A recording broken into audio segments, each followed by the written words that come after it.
سلام على بيت لاهيا وحي الزيتون وخان يونس ورفح. سلام على المغازي والنصيرات والبريج ودير البلح. سلام الله على خلت وحنين وسما وساجدة وأبوين.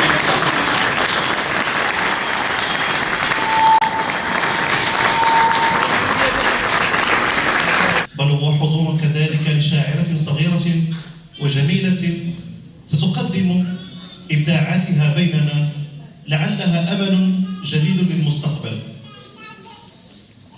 والآن مع كلمات بالمناسبة قبل أن نمر لباقي فقرات هذه الفعالية. بداية كلمة ممثل جمعيات المجتمع المدني بمقاطعة موغا، فليتفضل الأخ محمد دواس رئيس جمعية الرسالة للتربية والتخييم لإلقائها.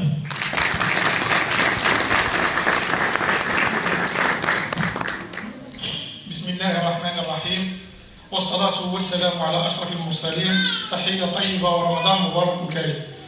كما أغتنم هذه المناسبة لتقديم جزيل الشكر وعظيم الامتنان لشعرائنا الأكارم على تلبيتهم الدعوة لحضورهم ملتقانا هذا وتنشيطهم معنا هذه الأمسية الشعرية الراقية بامتياز بحضور هذه الثلة الخيرة من أبناء مدينة طنجة الأبرار. وأخص بالذكر فضيلة الدكتور والأستاذ أحمد الحريشي، وفضيلة الأستاذ المحامي المقتدر محمد كريم مبروك، والأستاذ بلال دواس، والأستاذ محمد سعيد المقدم، والأستاذ عماد أفقير، والأستاذ محمد بولعيش. وتحضر معنا الليلة الطفلة المتألقة والمتميزة حسنى الدوية. تصفيقات حارة على الطفلة. وهي مناسبة أيضا لتقديم جزيل الشكر والامتنان لأعضاء ومكاتب الجمعيات المنظمة للملتقى لسهرهم على تنظيم هذه الأنشطة الرمضانية. فشكرا لكم جميعا، سهرة شعرية متميزة، والسلام عليكم ورحمة الله تعالى وبركاته.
والآن مع الفقرة الشعرية الثالثة، وهي فقرة مميزة تحضر فيها شاعرة كبيرة صغيرة. الشاعرة التي تحضر معنا هي الطفلة حسنى الدوية، فتتقدم إلى المنصة مشكورة ومحتفى بها.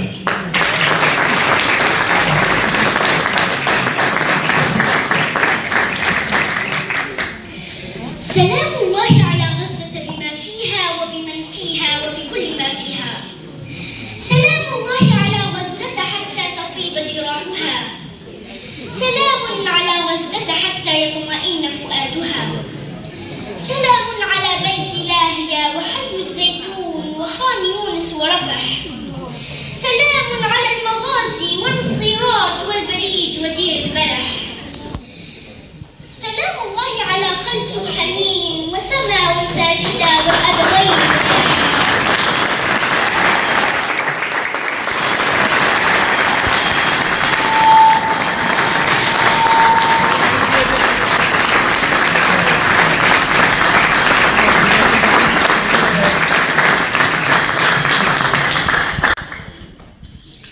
السلام عليكم ورحمة الله تعالى وبركاته.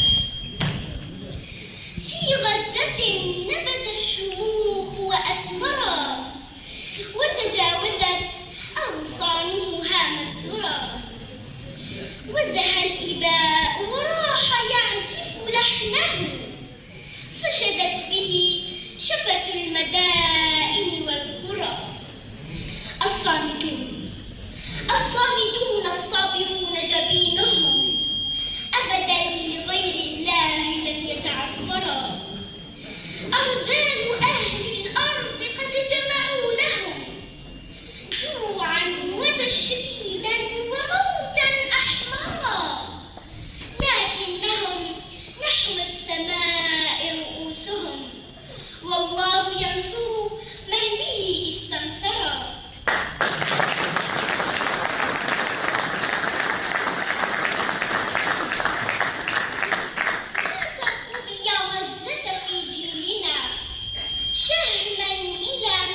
لم يعرف التاريخ منهم ذات يوم أغدرا.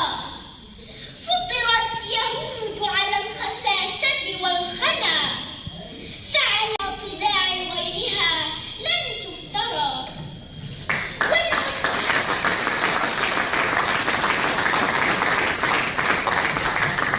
والمدعون حضارة من خلفها، وبطبلهم عزف الغبي وزمرا. هم جوعوا في غزة أطفالنا، هم يسفكون دماءهم فوق الثرى. في كل شبر من ربوع مدينتي يختال سيف ضلالهم متجبرا. يا أمة المليار، يا أمة المليار، إني شاعر، شعري تضرب بالأسى فتفجرا. لو سرته ذا اليوم مفتخرا بكم، لكن حزني أنني لن أفخرا. بل غزت يوم الفخار قصيدتي، في تربها زرع الشموخ وأزهرا. ولسوف تهدي الخيرين شموخها، وتعلم التاريخ درسا أخضرا. لا تيأسي يا أختي، إنا أمة لا بد يوما أن تثور وتطهرا. ما أمة المليار تضحي سلعة وتباع في سوق العبيد وتشترى، بل أمة المليار آت فجرها، فبفضلها هذا الوجود تحررا.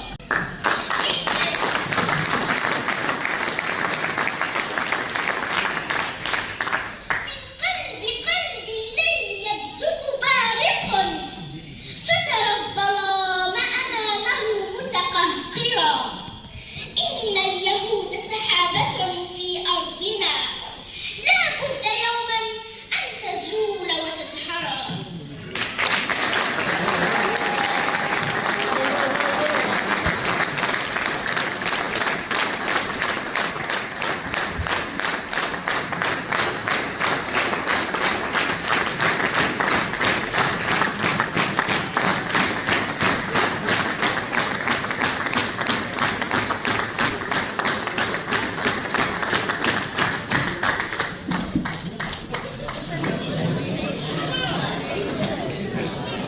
تبارك الرحمن. حسنا كما قلت في بداية تقديمي لهذه الأمسية، كانت أمل وستظل أمل هذه الأمة هي أمل وفجر ومستقبل وأمة بذاتها. شكرا حسنا على هذه الفقرة الشعرية المميزة. وتذكر موقفك الشعري هذا المساء، ووسط كل عقد هو جوهرة، ويقدم لها الدرع التكريمي شاعر الكبير المحتفى به اليوم أحمد فوزي.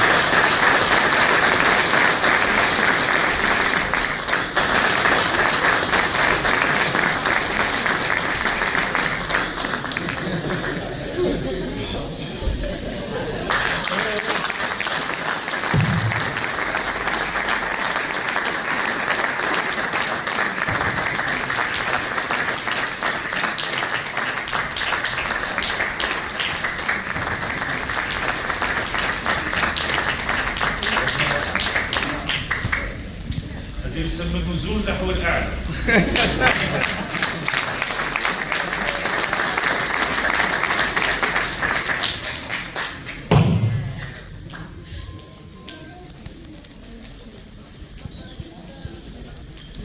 يقولون ويكفيك قولك غزة اسما ليرتبك الوزن والقافية، ففرق كبير هنالك تمت بين الهوية والهاوية. يقولون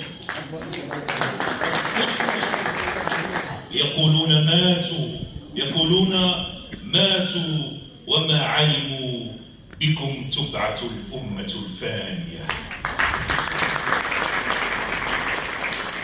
وما نشف النزيف على جبيني وفي لغتي وفي جرح الدفين، فغزة أنت إن يمسسك ضر يشيخ الثغر في قصص الأنين، وإن يمسس ترابك نعل هون فنبض القلب وقع خطى المهين، فإن يك من ترابك امتداد فأصل الجسم من ماء وطين.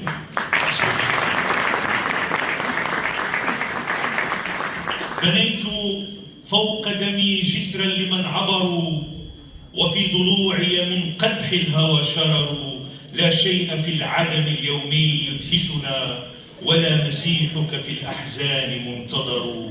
سفينة البوح تيه دون بوصلة، وأنت في موجها شطت بك الصور.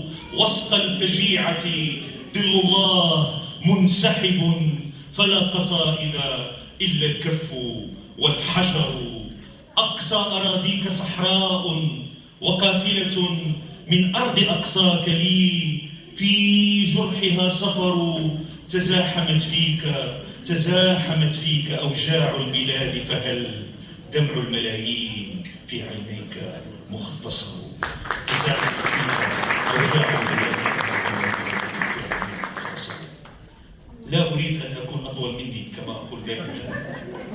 بالمناسبة اليوم العالمي للشعر أيها السيدات والسادة هو من اقتراح مغربي من بيت الشعر، وبالضبط انطلقت شرارته من مدينة طنجة من الشاعر طريبق أحمد طريبق رحمه الله، الذي أوصل هذا المقترح لبيت الشعر، الذي أوصله لوزارة الثقافة المغربية، والتي أوصلته سنة 1999 لمنظمة اليونسكو في عاصمة الزهور والعطور باريس. فصار هذا اليوم المقترح من هذه المدينة يوما عالميا تحتفل به الدنيا كلها، والانطلاق من هذه المدينة من مدينة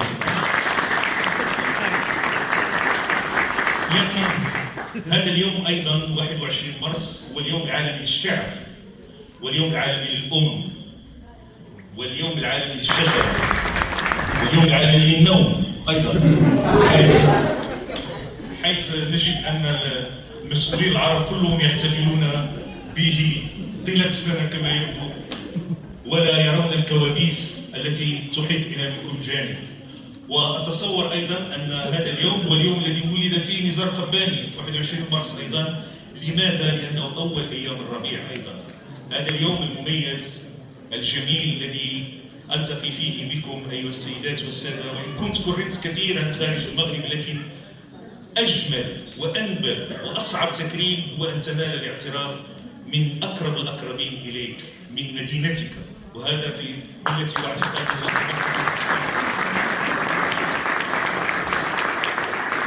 ولأنه اليوم العالمي للأم أيضا، والقضية الفلسطينية هي أمنا، والمعركة الحالية هي أم المعارك، وهي المتحول الحضاري الحقيقي لوجودنا العربي.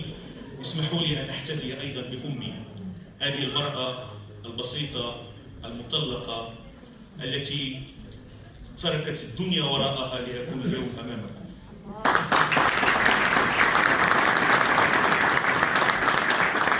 يقال إن الحديث عن الطفولة يقتضي طفولة في الحديث.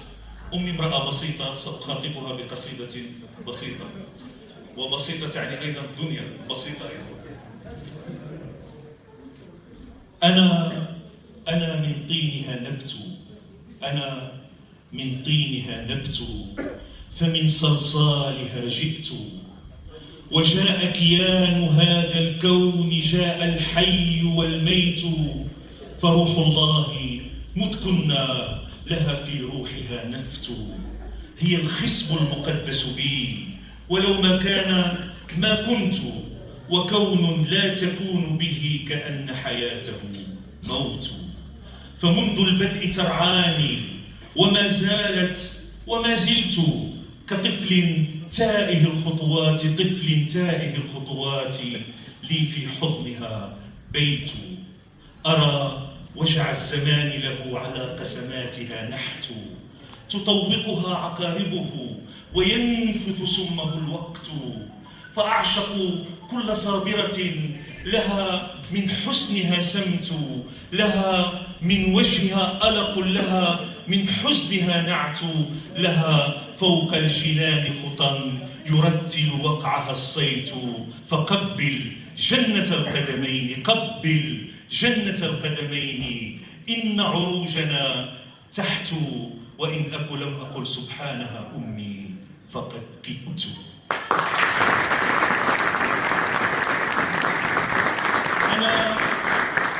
أنا الطفل الطويل رؤى، أنا الطفل طويل رؤى وإن أكو طلت أو طلت.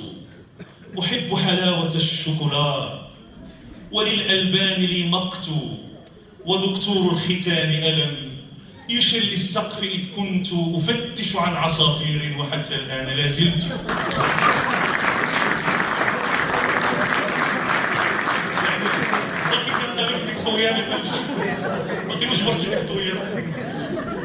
ودكتور الختان ألم يشل السقف إذ كنت أفتش عن عصافير وحتى الآن لا زلت.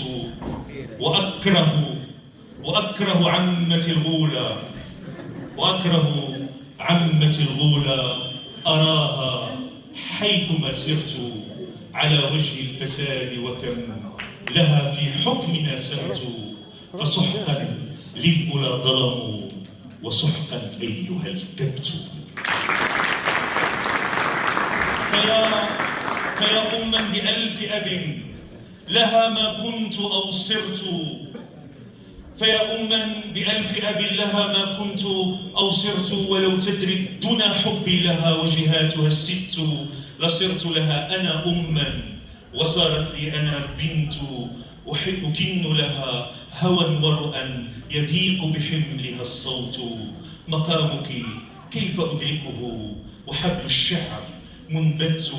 فلا قول ألوذ به ولا نعت ولا وصف ولا نعت.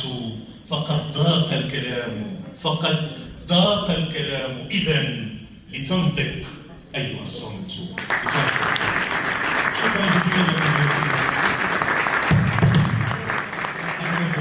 جزيلا. بالمناسبة عند الكثير من القصائد التي كتبت في القضية الفلسطينية، وأتشرف أن إحدى هذه القصائد تم اختيارها من بيت مال القدس التي يترأسها صاحب الجلالة من بين 10 قصائد عربية في القضية. لكن الوقت الآن ليس وقت الكلام، الوقت اليوم يقاس بالدم والنزف.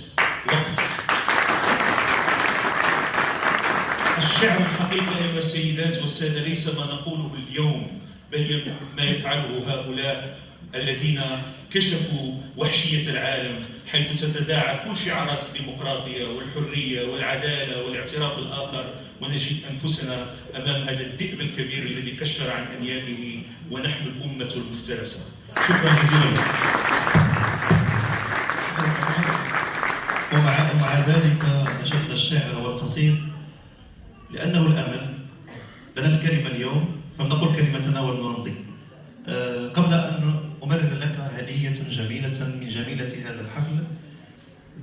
أما هديتك البسيطة كما قلت فتأتيك وهي هدية كبيرة وبسيطة بالتالي في مضمونها تأتيك من جميلة حفلنا هذا ومن واسطة عقد شعرائنا اليوم. حسنى تفضل.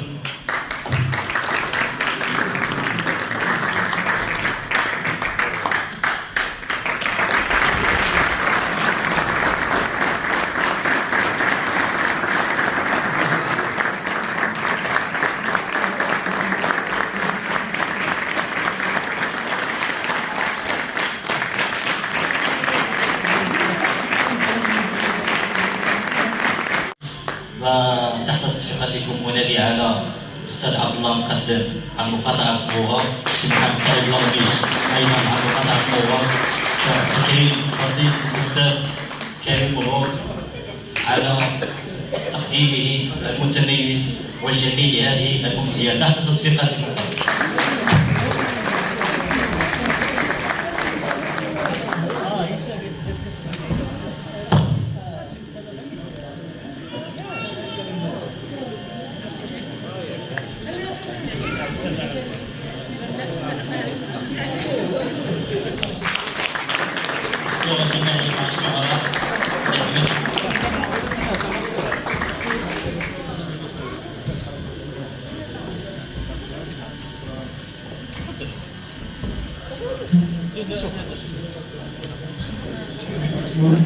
صورة جماعية للشعراء مع أعضاء جمعية المجتمع المدني ومنظمين للملتقى في نسخته الثانية. نحتفي بالشعر ومعه بشعراء يحملون لوثة حب طنجة، وطنجة عرفتهم للعالم من الوطن الصغير إلى الوطن العربي الكبير. واحتفاء بفلسطين القضية والضمير وحكاية الأرض للسماء، حكاية وجع طال، لكن عزم التحرير والحرية والاستقلال ظل بعنفوان اليوم الأول. فغزة اليوم تحارب عن الأمة.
فغزة أنت إن يبسسك بر يشيخ الثغر في قصص الأنين، وإن يمسس ترابك نعل هون فنبض القلب وقع خطى المهين، فإن يكن من ترابك امتداد فأصل الجسم من ماء وطين.